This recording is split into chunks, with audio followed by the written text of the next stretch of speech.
हाँ, तो पहले प्रीवियस नॉलेज की थोड़ी बात करते हैं। We learned the nomenclature of the organic compound, यानी जो कार्बनिक यौगिक होते हैं उसका नामकरण किस प्रकार से किया जाता है। तो उसके 3 सिस्टम बताए थे मैंने, एक ट्राइबल सिस्टम यानी रूट पद्धति, और एक ड्राइव्ड सिस्टम यानी व्युत्पन्न पद्धति, और एक IUPAC पद्धति। मैंने इनके बारे में थोड़ा थोड़ा जानकारी दे रहा हूँ। मैं रूट पद्धति का नोमेनक्लेचर जो किया जाता है on the basis of the natural sources और physical property of the compound, उनके आधार पर नाम दिया जाता है। ट्राइबल पद्धति में जो उसका प्राकृतिक स्रोत होता है उसके आधार पर नामकरण करते हैं, और व्युत्पन्न पद्धति में डेरिवेटिव्स के आधार पर, मतलब जो हमने हटाया और जिसको लगाया उसके आधार पर नाम, जो लगाते हैं उसके आधार पर नामकरण यानी नोमेनक्लेचर करते हैं। मेन तुम्हारी है IUPAC। बोर्ड एग्जाम में ज्यादातर इसी के बारे में पूछता है। तो मैंने 3 बताई थी नोमेनक्लेचर ऑफ, पहले आता है एल्केन, एल्कीन और एल्काइन, 3 सीरीज है ये। तो मैं पहले बता रहा हूं नोमेनक्लेचर ऑफ एल्केन। ये मैंने लिखाई भी थे, लेकिन अब ये रिपीट समझो इसको। ये IUPAC में पहले एल्केन आएगा, फिर एल्कीन और फिर एल्काइन आएगा। तो इनके नोमेनक्लेचर के कुछ में मतलब जनरल फॉर्मूलाज, कौन से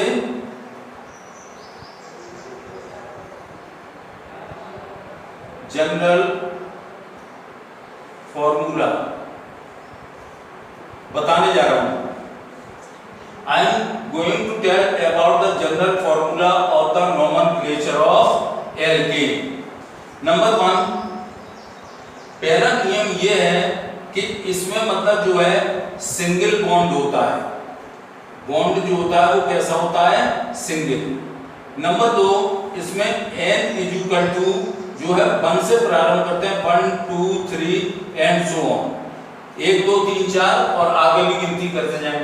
इसका जो जनरल फॉर्मूला हम लगाएंगे वो CN S2N और +2 से हम कोई भी फॉर्मूले का निर्माण कर सकते हैं और अभी बताएंगे भी। नंबर 4, इसमें ये बताया था इनके नाम के पीछे एन आता है नाम के पीछे, यानी इसको कह लेंगे हम प्रीफिक्स और ये सफिक्स।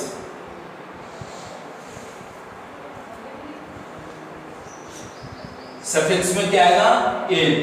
और इनको हम जो कहते हैं वो हम इनको नाम जो देते हैं वो नाम जो देते हैं मतलब वो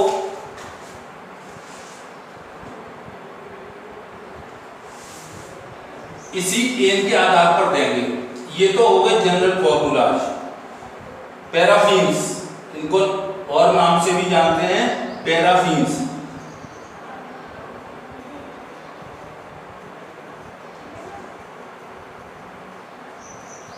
पैराफिन्स के नाम से जानते हैं, यानी जैसे मोमफेक्स वगैरह है ये। तो ये बात का ध्यान रखना, ये जनरल फॉर्मूला हो गया, इनके बीच में सिंगल बॉन्ड आता है।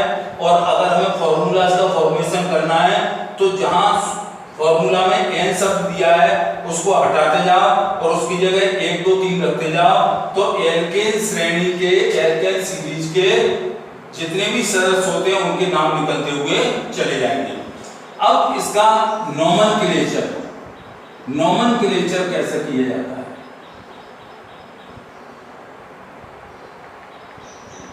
अब इसको ध्यान से सुनना। नोमेनक्लेचर किसका? एल्केन का। एल्केन का ही चल रहा है, तो सबसे पहले हम जो है longest, we select longest chain. Longest माने सबसे लंबी श्रृंखला, सबसे लंबी श्रृंखला का निर्माण करती है। उसके बाद इस श्रृंखला के बाहर out of the chain we write the name of substituent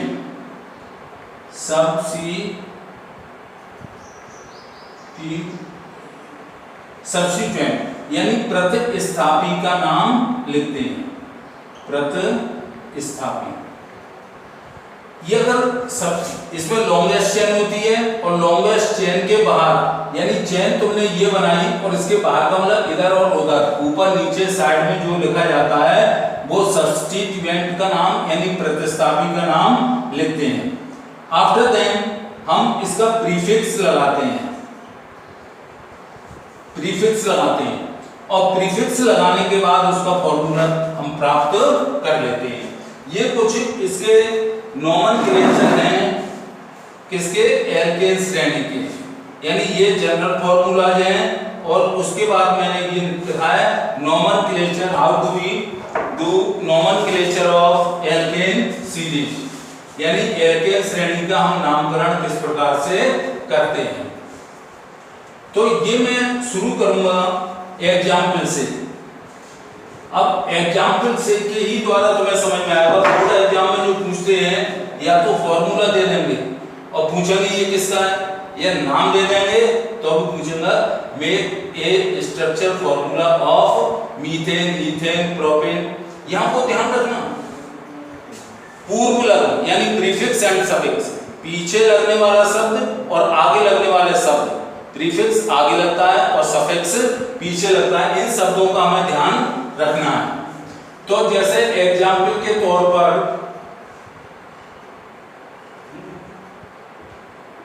हम पहले मीथेन लेते हैं।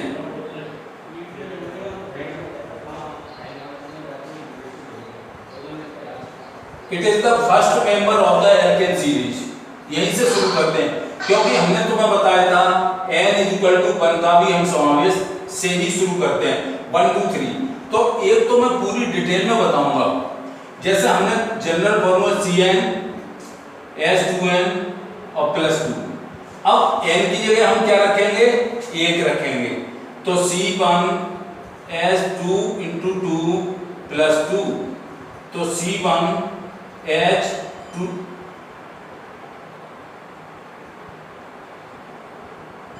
n की जगह 1 रख रहे हैं, तो 2 × 1 = 2 और +2, तो इसका फॉर्मूला बन गया CH4।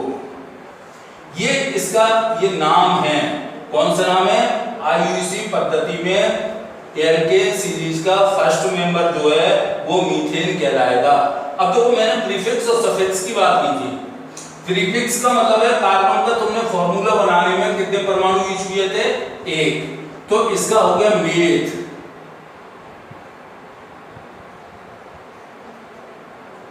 मेथ। अब इसमें चूंकि मैंने विशेषता भी दिखाई थी तो कैरेक्टरिस्टिक दिखाई थी, इसके जनरल फॉर्मूला बताए तो उसमें बताया था सिंगल बॉन्ड ही आता है, यानी single bond is found between the carbon and carbon atom, meth +A और +A, तो ये क्या होगा, मीथेन। क्या फॉर्मूला बन गया, मीथेन। अब ये तो इसका हमने एक निकालना बताया था, जो हमारा जनरल फॉर्मूला था CnH2n +2। इसी प्रकार से तुम n की जगह 2 रख के निकालो, n की जगह 3 रख के निकालो, n की जगह 4 निकाल के रख लो, n की जगह 5 लगा के लिख लो, तो आगे से एल्केन श्रेणी के सदस्यों के नाम तुम प्राप्त करते चले जाओगे। पहला मैंने बता दिया तुम्हें, इस प्रकार से मैंने इसको ड्राइव किया। अब देखो CH4 का ये इसका IUPAC नेम है मेथेन, यानी कार्बन का परमाणु 1 है, इसलिए पूर्व लग्न क्या आया, मेथ। और इसमें संरचना में देखो C ये सिंगल बॉन्ड, इसके कंस्ट्रक्शन में या स्ट्रक्चर में तुम्हें कैसे बॉन्ड दिखाई दे रहे हैं बीच में, यानी carbon and hydrogen atom with associate with the single bond, एक सिंगल बॉन्ड। तो सिंगल बॉन्ड का यूज किया है तो इसका सफिक्स हो जाएगा A और इसका नाम आ गया मेथेन। अभी भी कोई परेशानी हो तो मुझे बताएं, और नहीं तो मैं अगला शुरू करता हूं। दूसरा मैं शुरू कर रहा हूं, इसका मेंबर है वो ध्यान रखना, नाम meth, eth, prop, but, pent, hexa, hepta, octa, nona और डेका। ये तो कार्बन के परमाणु यूज करेंगे इस आधार पर है। ऐसी प्रकार से पूर्वलक यानी प्रीफिक्स मैथ हेल्थ वाले बताए थे और गिनती वाले भी बताए थे मैंने। वन को कहते हैं मोनो, डाई, ट्राई, टेट्रा, पेंटा, hexa, septa, hepta, octa, nona और डेका। अब मैंने ये बताया था, अब एक मैं पूछना चाह रहा हूं, अगर n = 2 लेते हैं, एक के बाद 2 ही आते हैं, तो इसका मतलब है कि we can get the second name of the second member of the alkane series। 2 लिया है, 3 लिया है तो थर्ड मेंबर को प्राप्त कर सकते हैं, 4 लेंगे तो चौथे मेंबर को प्राप्त कर सकते हैं। अब हम n की जगह 2 रख करके देते हैं, 2 और ये 2, यहां पर भी 2 और ये हो गए 2 2 जा 4 प्लस 2 और ये आ जाएंगे C के दिए तुमने 2 और ये 6। तो ये हाँ एक बात बताना मैं भूल गया, ये सैचुरेटेड होते हैं, संतृप्त हाइड्रोकार्बन सैचुरेटेड, यानी कि एल्केन सीरीज के जितने भी मेंबर होंगे वो सारे के सारे संतृप्त हाइड्रोकार्बन यानी सैचुरेटेड हाइड्रोकार्बन कहलाएंगे। अब जैसे मतलब एक चीज और ध्यान रखना, C का 1 लिया तो H के कितने हैं 4, डबल के 2 ज्यादा हाइड्रोजन परमाणु C का डबल कर दो और 2 ज्यादा तो अगला निकल आएगा। अब इसका डबल करो 4 और 2 और जोड़ दो ऐड कर दो तो 6। ऐसे ही अगर मान लो C का 3 लिया, H के कितने हो जाएंगे 3 का दूना डबल 6 और 2 ऐड कर दो 8। ऐसे 4 मेंबर लोगे तो C4H10 आता जाएगा। लेकिन ये आया कैसे, on the basis of this formula, इस सूत्र के आधार पर हम सभी का नामकरण कर सकते हैं। तो ये उतार लेना, ये मीथेन का क्या है संरचना सूत्र है, कौन सा वाला, ये वाला। अब दूसरा सदस्य था हमारे पास इथेन। इथेन में लेंगे कार्बन के परमाणु कितने लेंगे 2, शाबाश, ये 2 ले लिए। अब हाइड्रोजन के परमाणु इससे जोड़ते हुए चले जाएं,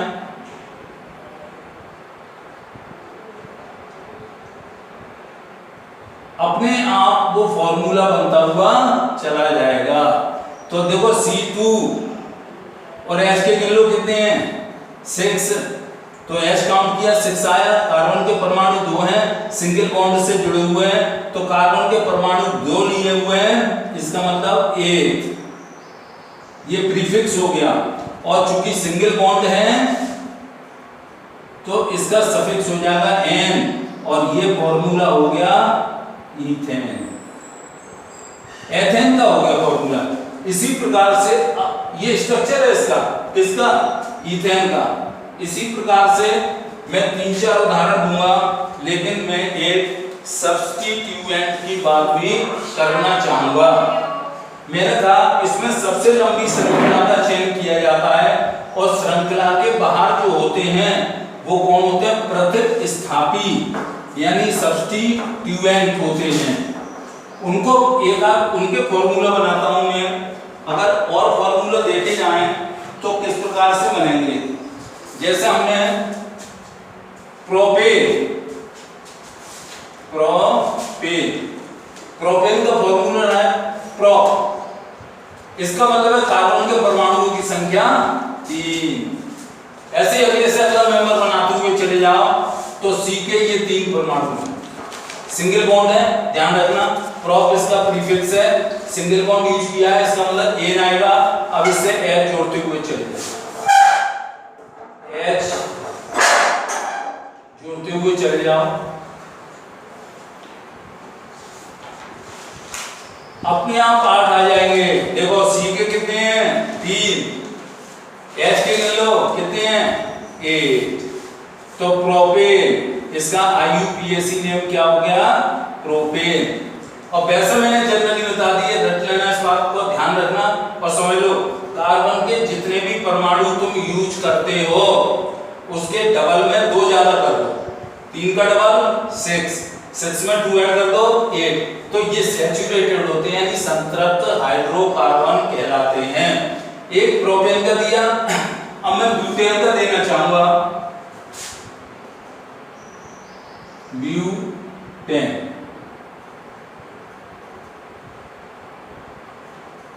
जहां प्रॉब्लम हो उससे पूछते जाना एंड टू एंड, क्योंकि ये एक ना एक सवाल इसका जरूर आता है।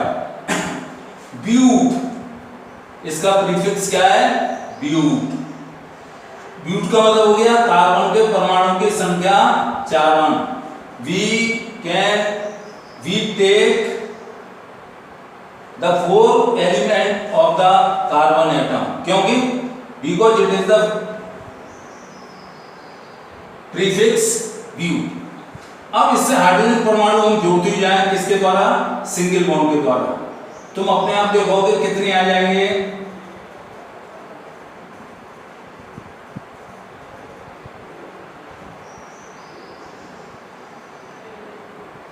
ये 10 गिन लो, C4 और H, 4 दूनी 8, अपने 2 जोड़ दो 10। तो ये C4H10 जो हो गया वो क्या हो गया? ब्यूटेन। यानी इसका IUPAC नेम जो है वो तो हो गया ब्यूटेन, और इसका स्ट्रक्चरल फॉर्मूला हो गया ये वाला हो गया। अब मैं एक पेंटेन का बताना चाहूंगा, तुम्हें ध्यान होगा, अगर ब्रांच निकल जाए, ब्रांच अगर निकल जाती है तो उसका मतलब क्या है? आइसो, नॉर्मल, आइसो और नियो। 3 बातें तुम्हें बता के चला था। इन 3 बातों में मतलब ये ध्यान रखना। अब ये C4 को अगर ब्रांच के रूप में लिखते हैं, कौन से फॉर्मूला को? इस फॉर्मूला को, ब्यूटेन वाले को, ब्रांच के रूप में। ब्रांच का मतलब अगर एक ब्रांच निकली हुई है तो वो आइसो हो जाएगी। तो उस समय हम क्या करेंगे? ब्रांच एक निकालनी है, किससे? C से। ये C हो गया। अब इससे एक एक H जोड़ते चले जाओ, H H H H, ये फ्री रहेगा। अब देखो 1 2 3 H H H H, ये तीनों भी क्या होंगे? H H H। ये ध्यान रखना, 1 2 3 4 4 ही है कार्बन के परमाणु, तो इसका मतलब क्या होगा? 3 एक तो निकल जाएगा ये बॉन्ड बनाने में, तो उसका मतलब क्या होगा कि मतलब जो है 3 ही काउंट होंगे, 1 2 3, क्या उससे भी चेन निकली है, इन दोनों को एक ही मानेंगे। तो क्या हो गया? ये C और C प्रोपेन में आ जाएगा ये, लेकिन वैसे क्या कहलाएगा? रूट पद्धति के अनुसार आइसो ब्यूटेन। अब देखो मैंने सब्स्टिट्यूएंट बताए थे, तुम्हें प्रतिस्थापी बताए थे, methyl, ethyl, propene, butene, nitro और आइडो, फ्लोरो, क्लोरो, ये प्रमुख प्रतिस्थापियों के नाम, यानी मेन सब्स्टिट्यूएंट के नाम हैं जो लगा दिए। अब देखो इसको क्या पढ़ोगे? मेथिल, इसको अभी क्या पढ़ेंगे हम? मेथिल, क्यों? Cl जो है कितनी जगह निकले हुए हैं? Ca निकल गए, ये आ गए, ये निकल गए, तो यहां पर ये H नहीं आएगा, ये H आएगा, C नहीं आएगा। ये मेथिल ग्रुप है, 2 मिथाइल प्रोपेन। 2 क्यों बोले? 1 और ये 2, तो 2 है मिथाइल, METHIL, मिथेल, और प्रोपेन, PROPANE। अगर रूट पद्धति में नाम पूछे या व्युत्पन्न पद्धति में तो ये आइसोब्यूटेन कहलाएगा, और वैसे कहलाएगा ये 2 मेथिल प्रोपेन, क्योंकि ये 2 ब्रांच निकली हुई है तो 2 तो ये हो गए, ये CH3 अगर इकट्ठा करें इसको कंपाउंड करें तो CH3, ये भी CH3 है। ये मेथिल सब्स्टिट्यूएंट है, प्रतिस्थापी है, इसलिए 2 के बाद क्या लिख दिया? मेथिल। इसके बाद क्या लिख दिया? प्रोपेन। क्यों? यहाँ तो ये छोड़ दो, ये लगा लो 1 2 3, कार्बन के परमाणुओं की संख्या 3 मानी जाएगी तो वो प्रोपेन होता है, लेकिन यहाँ पर इसका ये तो IUPAC नाम है, ये व्युत्पन्न पद्धति में नाम आएगा आइसोब्यूटेन। अब एक उदाहरण में 5 कार्बन परमाणुओं को बता रहा हूं, उस 5 कार्बन परमाणुओं में 10 शब्द चलता है। कौन सा शब्द चलता है? पेंटेन।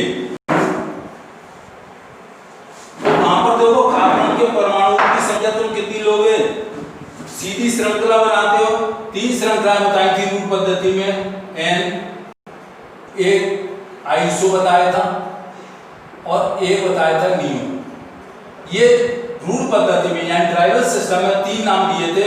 अगर हम सीधी श्रृंखला बनाते हैं तो एन श्रृंखला यानी नॉर्मल श्रृंखला कहलाती है। तो उसके लिए फॉर्मूला क्या हो जाएगा, CH3, 5 जगह C आ जाना चाहिए, ये ध्यान रखना। CH2 1 2 3 4 और 5वां ले लेना। अब देखो ध्यान रखो, पेंटेन मैंने बोला था, अब ये एन पेंटेन का फॉर्मूला हो गया। एन पेंटेन का मतलब पेंट का मतलब कितना होगा 5, तो गिन लो कार्बन के परमाणुओं की संख्या 5 होनी चाहिए, 1 2 3 4 5।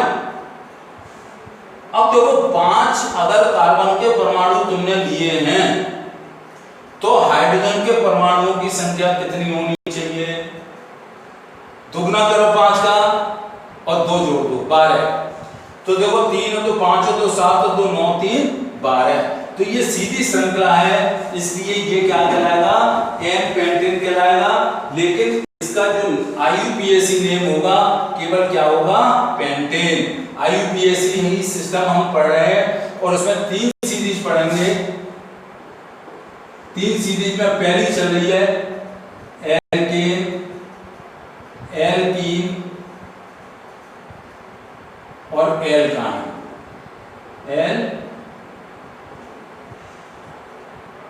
एल्काइन ये। अब हम एल्केन पे चल रहे हैं तो ध्यान रखना, यहाँ सिंगल बॉन्ड यूज करेंगे, यहाँ डबल बॉन्ड यूज करेंगे और यहाँ ट्रिपल बॉन्ड यूज करेंगे। तो इसका एन पेंटेन का फॉर्मूला लिख लेना, ये ध्यान रखना। अब इसको हम दूसरी तरीके से बताएं, एक आइसोपेंटेन, अगर आइसोपेंटेन के रूप में लिखें जैसे हमने ब्यूटेन को बताया था, एक ब्यूटेन और एक आइसोब्यूटेन। आइसो का मतलब क्या है, ब्रांच निकलेगी एक ही।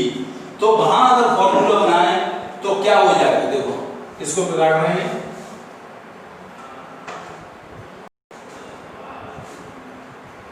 देखो ये ले लो CH3 और CH3, ये मेथल सब्स्टिट्यूएंट है। ये क्या हो गया, CH2 और CH3। ये जो होगी वो हमारी मेन चेन यानी मुख्य श्रृंखला। ये प्रतिस्थापी होंगे, प्रतिस्थापी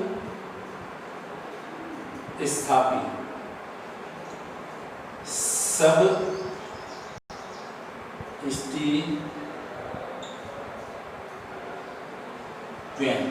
अब इसको नाम हम देंगे, इसको तो पहले ब्रांच निकली हुई है इसलिए आइसोपेंटेन।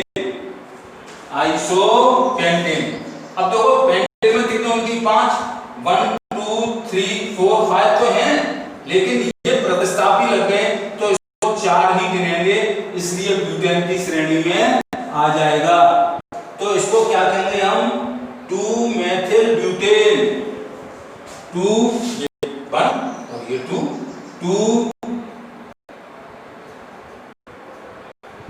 मिथाइल और ब्यूटेन। देखो इससे पहले वाले फॉर्मूला में मैंने बताया था जब चेन निकली होती है तो वो आइसो की होती है।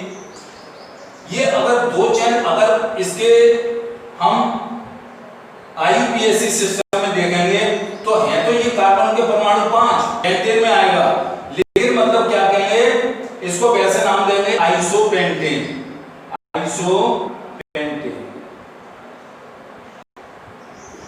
देखो यहाँ कार्बन के परमाणु 5 है तो नाम देंगे ये आइसो, क्योंकि ये ब्रांच निकली हुई है यानी प्रतिस्थापी लगे हुए हैं, सब्स्टिट्यूएंट लगे हुए हैं।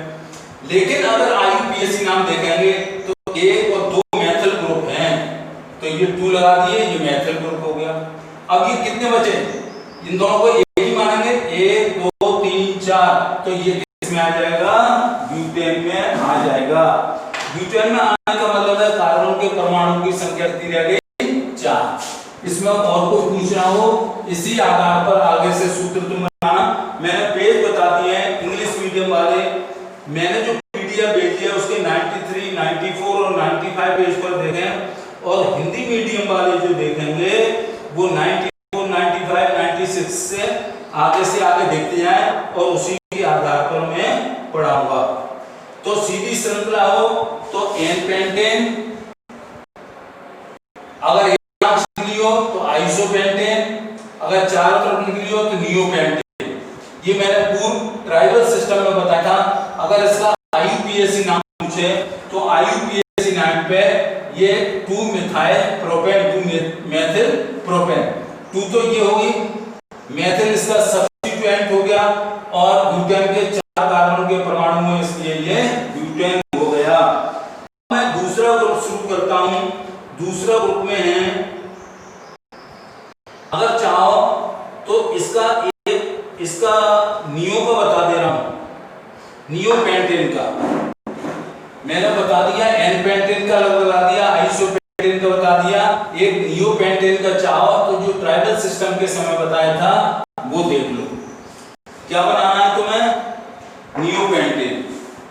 पेंटेन का मतलब 5, यानी कार्बन के परमाणु कितने आने चाहिए? 5। तो देखो CH3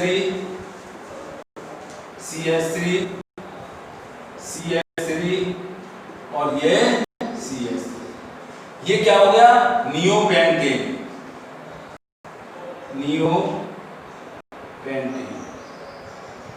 अब नियोपेंटेन का मतलब क्या हुआ? पेंटेन का मतलब तो कोई प्रीफिक्स है, तो कार्बन के परमाणु की संख्या देयर विल बी 5, 1 2 3 4 5। अब 5 के संग में H की कितनी होनी चाहिए बताओ? डबल करो और डबल में 2 जोड़ दो, तो 5 के तुमने 10, 10 में 2 जोड़ दिए 12। अब ये इसमें गिन लो कितने बैठ रहे हैं आगे चल करके, तो 12 बैठ रहे हैं। इसका मतलब क्या हुआ? पेंटेन है। 2 डाइमिथाइल, 2 ये कर लो, 2 ये कर लो, 2 ये कर लो, तो इसका क्या हुआ? 2 अब गिनती 2 को डाई कहते हैं, डाई।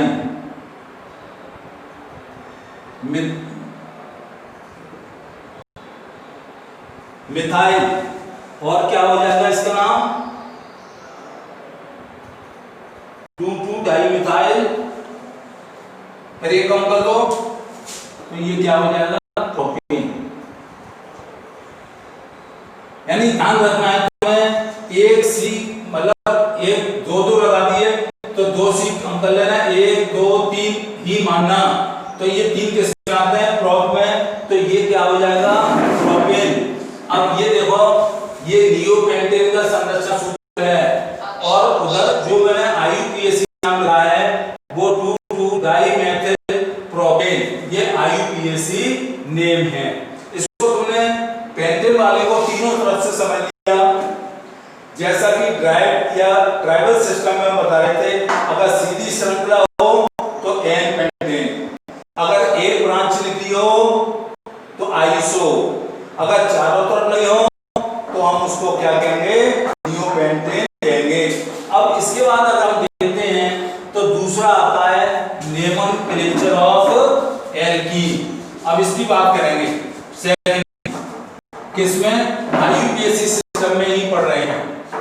इसके पहले जनरल फॉर्मूला बताऊंगा तुम्हें, क्या होता है? नोमेनक्लेचर ऑफ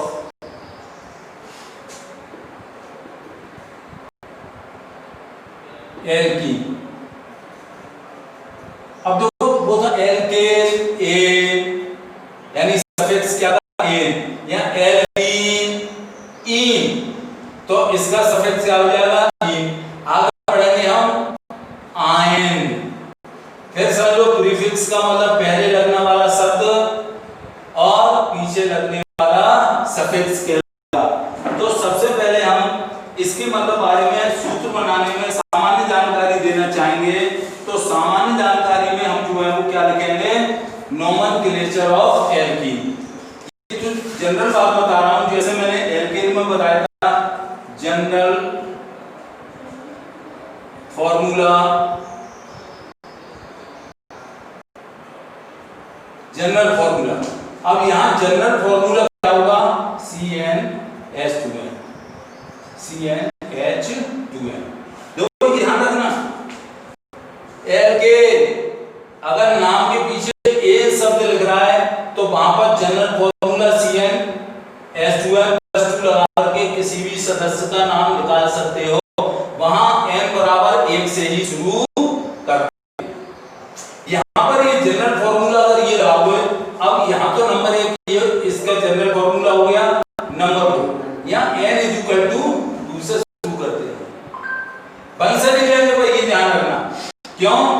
नंबर 3 अनसैचुरेटेड होते हैं, अनसैचुरेटेड, ये अनसैचुरेटेड यानी असंतृप्त hydrocarbon,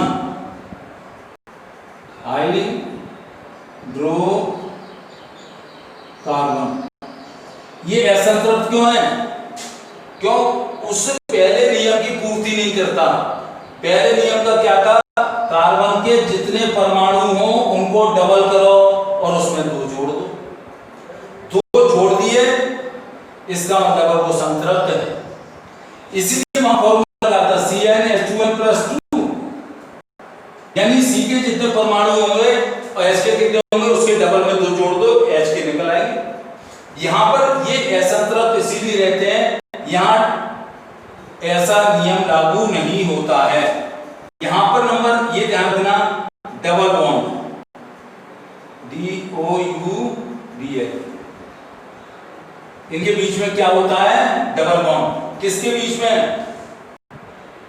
found is double bond between carbon and carbon atom. Carbon और कार्बन एटम के बीच में क्या होता है? Double bond. ये क्या ध्यान रखना, इन्हें ओलिफिन्स भी कहते हैं।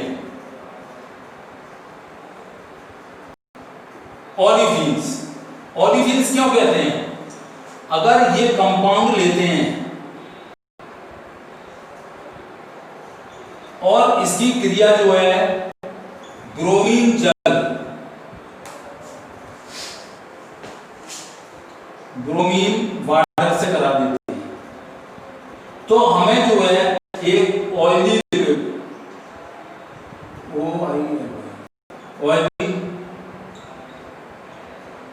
लिक्विड प्राप्त होता है, जिन्हें हम क्या कहते हैं? ओलिफिन्स कहते हैं। ओलिफिन्स का मतलब है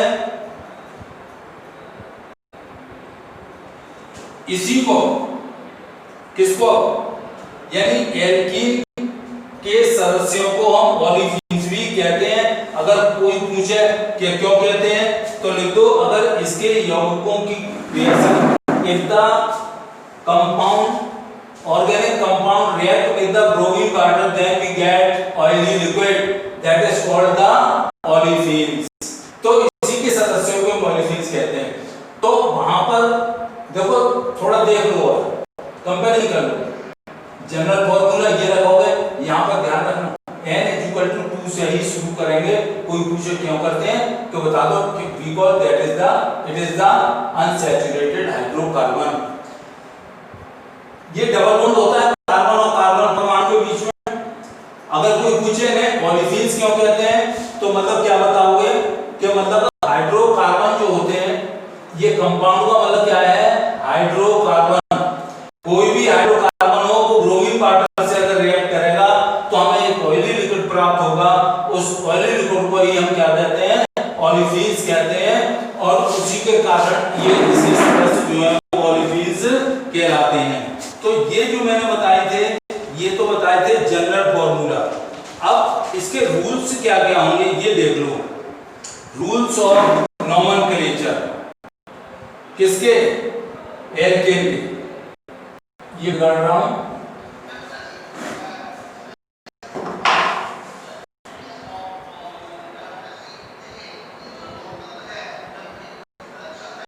रूल्स ऑफ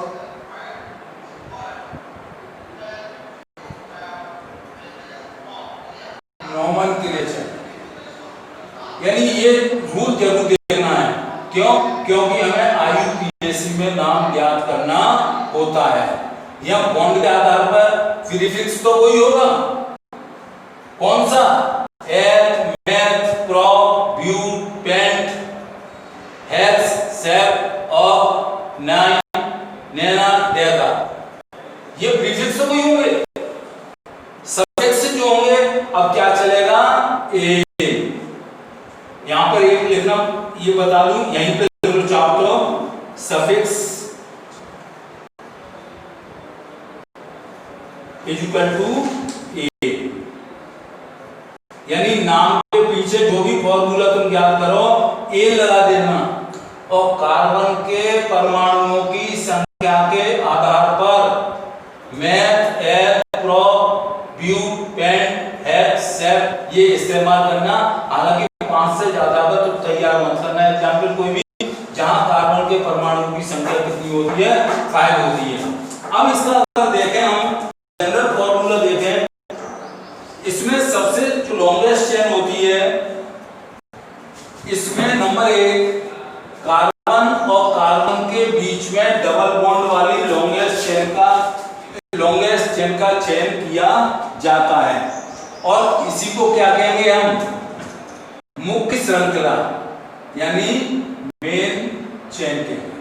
ध्यान रखना, जहां डबल बॉन्ड लगे हो यानी कार्बन की बॉन्ड युक्त जो सबसे लॉन्गेस्ट चेन होगी उसका सिलेक्शन करेंगे, का चयन करेंगे, और उसी चेन को हम कहेंगे मुख्य श्रृंखला। मुख्य श्रृंखला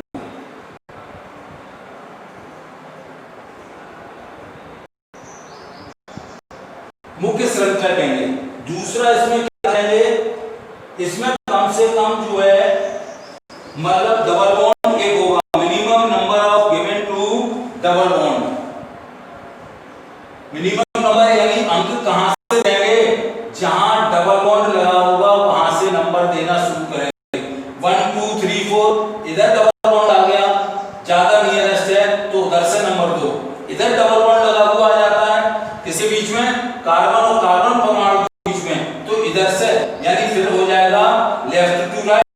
अगर उधर डबल बॉन्ड लगा देते हो तुम तो उधर से नंबर दोगे 1 2 3 4 5। और अगर रूल्स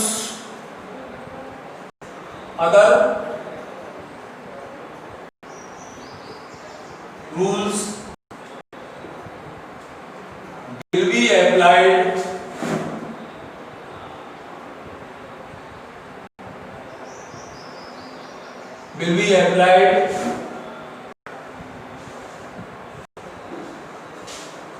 according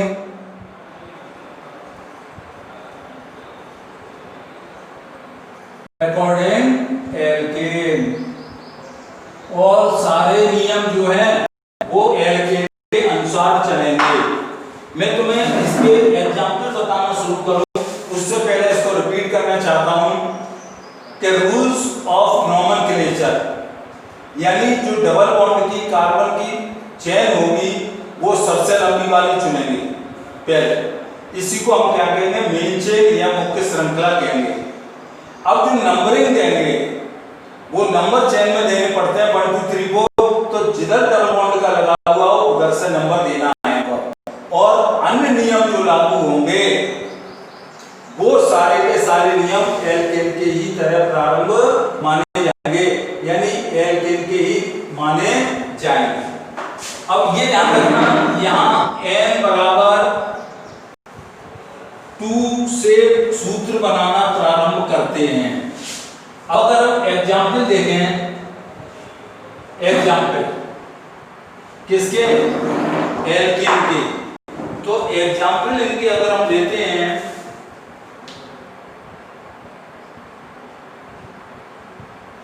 तो हम किसके लेंगे, या पहले तो तुम अगर चाहो अपनी तरफ से नाम निकालना चाहो तो पहला फॉर्मूला लिख लेना, जनरल फॉर्मूला, और इसको लिख करके यहाँ n बराबर 1 नहीं रखेंगे, n बराबर 2 रख लेंगे, n इज इक्वल टू 2, तो देखो C2H2 इंटू 2, तो ये फॉर्मूला बन गया C2H4। ये तो इसका फॉर्मूला बना दिया तुमने। ये फॉर्मूला बनाने के बाद इसकी संरचना करनी है, CH2 और ये CH2, ये चाहो तो इधर से लिख लेना CH2। बताओ क्या गलती है, हाँ कार्बन और कार्बन परमाणु के बीच में डबल बॉन्ड आना चाहिए। चाहिए। अब इसका हम IUPAC अगर नेम देखते हैं, कार्बन के परमाणु की संख्या कितनी है? 2। तो हम इसका पूर्व लग्न है, अब इसका नाम बोला था तुमने ईन, यानी पश्च लग्न, यानी पीछे लगने वाला सफिक्स। सफिक्स क्या आएगा? ईन। अब इन दोनों को अगर संधि कर दें तो ये क्या हो जाएगा? एथीन, एथ प्लस ईन, और ये क्या हो जाएगा? एथीन हो जाएगा। अब एक बात और ध्यान रखो, एक बार फिर बता दे रहा हूं, कोई भी फॉर्मूला तुम्हें बनाना है तो कार्बन के परमाणु की संख्या को लेकर के बनाना है, लेकिन वो ध्यान रखना जहां पर कार्बन का परमाणु एक तो होगा ही इसके फॉर्मूला में, कार्बन के परमाणु कितने होंगे?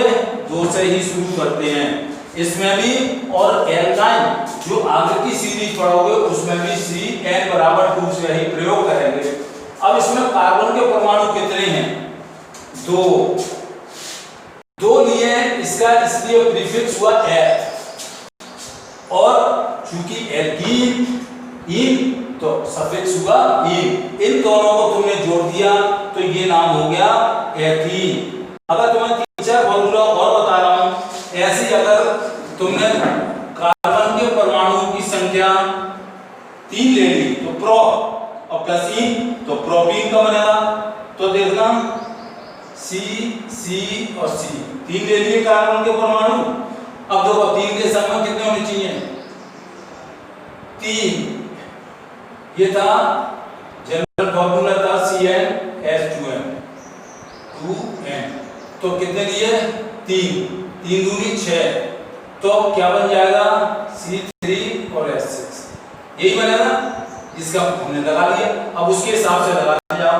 CH3 पहले तो ये डबल बॉन्ड लगाओ, यहाँ सिंगल बॉन्ड, तो यहाँ ये डबल बॉन्ड, ये क्या हो जाएगा?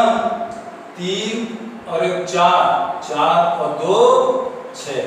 इसके हिसाब से आ गए तो इसका, अब देखो कार्बन के परमाणु कितने लिए हैं?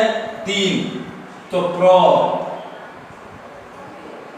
प्लस ईन, ये हो गया प्रोपीन, PENE।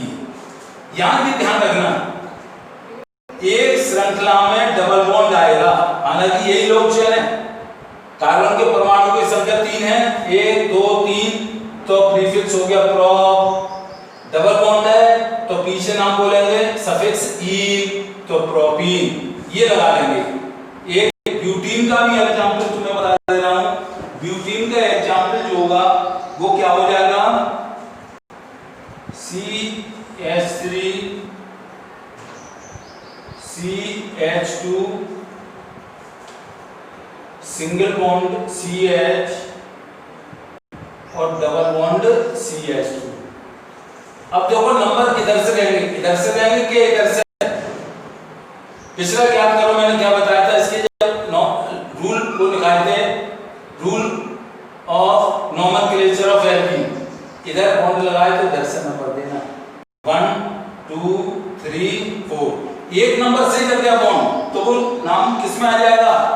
वो IUPAC पद्धति में आ जाएगा। अब इसका नाम क्या हो जाएगा? 3 दिए कार्बन के परमाणु कितने दिए? 1 2 3 4 के साथ रेट देख लो, 3 और 2 5 और 1 6 और 2 8, यानी इस फॉर्मूले का यहाँ पालन हो रहा है। तो ये क्या हो जाएगा? 1 ब्यूटीन, क्यों पहला बॉन्ड यहीं पे लगा है तो पहले नंबर पर, तो इसका क्या नाम हो जाएगा? 1 ब्यूटीन। ये IUPAC नेम है, ये भी IUPAC नेम है, ये भी। इसमें 2 ब्यूटीन बना सकते हैं, अगर इस बॉन्ड को हम यहाँ लगा देते तो 2 नंबर पर बॉन्ड लग जाता तो 2 ब्यूटीन हो जाता। इस प्रकार से भी समझ लो, ये सारे के सारे जो चलेंगे। अब एक एग्जांपल में ऐसा बता रहा हूं कि सब्स्टिट्यूएंट पेंटीन का बता दे रहा हूं, चलो लो पेंटीन का बता दे रहा हूं। पेंटीन, ये ध्यान रखना, अगर ये बॉन्ड यहां रख करके हम यहां लगा देते तो 2 नंबर पर बॉन्ड लगाता तो वो क्या हो जाता? 2 ब्यूटीन। अब देखना जरा CH3 CH2 CH और फिर डबल बॉन्ड यही लगा दो CH और ये हो जाएगा CH3 हो जाएगा। देखो पेंटीन का बना रहा हूं, पेंट का मतलब 5 के दूने 10, तो C5H10 ये बनना चाहिए। 1 2 3 4 5। अब 10 किलो 3 और 2 5 और 1 6 और 1 7 और 3 10। अब देखो नंबरिंग भी दे दो चाहो तो 1 2 3 4 5 से 2 1 2 3 4 5। तो ये देखो दूसरे नंबर पर बॉन्ड लगा है, तो इसको क्या कहेंगे 2 पेंटीन। 2 पेंटीन। अब इसमें ये ध्यान रखना है, बॉन्ड हम यहां नंबर 1 इधर से क्यों देंगे, क्योंकि मतलब मैंने कि नंबर इधर से भी दे सकते हैं। इनके जितने भी फॉर्मूला लिखेंगे स्ट्रक्चरल फॉर्मूला, वहां पर डबल बॉन्ड ही होंगे, लेकिन ये बॉन्ड इधर से ज्यादा नजदीक है, 2 नंबर से बॉन्ड है तो 2 आगे लगा दिए और ये हाइफन लगा करके पेंटीन लिख दिया। एक सब्स्टिट्यूएंट का मैं फॉर्मूला बताना चाहूंगा, उसको गौर से देना। जैसे मैंने सब्स्टिट्यूएंट क्या क्या बताए थे तुम्हें, बताओ। Ethyl, methyl, propyl, butyl, pentene और उसके अलावा क्या बताए थे, क्लोरो, ब्रोमो, आयोडो, नाइट्रो, ये भी बताए थे। एक फॉर्मूला मैं इसका बताना चाहूंगा, मैं मतलब एक ब्रांच निकालूंगा, इसका मतलब सब्स्टिट्यूएंट जो होंगे वो मोएन चेन के यानी मुख्य श्रृंखला के बाहर होंगे, जो सीधी श्रृंखला लगी हुई है उसमें वो नहीं होगा। जैसे मैंने एग्जांपल के लिए ले लिया CH2, फिर लिख दिया CH, फिर लिख दिया CH2, यहां लगा दो डबल बॉन्ड, तो ये एक लगा दिया मैंने Cl। अब देखो ये Cl का मतलब क्या है, ये सब्स्टिट्यूएंट है, तो ये क्या हो गया, अब बॉन्ड इधर है तो इधर से नंबर 2 1 2 3, तो नंबर क्या हो गया 1 2 3। ये सब्स्टिट्यूएंट यानी प्रतिस्थापी 3 नंबर से लगा हुआ है, तो इसका IUPAC नाम होगा 3 क्लोरो। 3 क्लोरो के बाद क्या है, कार्बन के परमाणु कितने हैं 3, 1 2 3, तो 3 क्लोरो प्रोपीन। अगर तुम्हें ब्रोमो दे देता तो यहीं लगा देते, आयोडो देता तो यहां लगा देते, बस वहां IUPAC नेम में जो नाम चेंज हो जाता, वहां पर क्या देते, लगा तो नंबर 3 पर है, 3 पर लगाया सब्स्टिट्यूएंट यानी प्रतिस्थापी 3 नंबर पे लगाया, तो 3 नंबर तो ये आएंगे ही आएंगे। अगर इसकी जगह I दे देता तो 3 आयोडो हो जाते, अगर क्या हो जाता जो भी देता, ये चाहे 1 2 3 यहां लगाए तो 1 प्रोपीन भी लिख सकते हैं, 1 प्रोपीन यानी 3 क्लोरो और 1 प्रोपीन, ये मतलब IUPAC नाम हो जाएगा इसका, ये देख लेना, ध्यान रखना। अब आते हैं नोमेनक्लेचर ऑफ एल्काइन्स।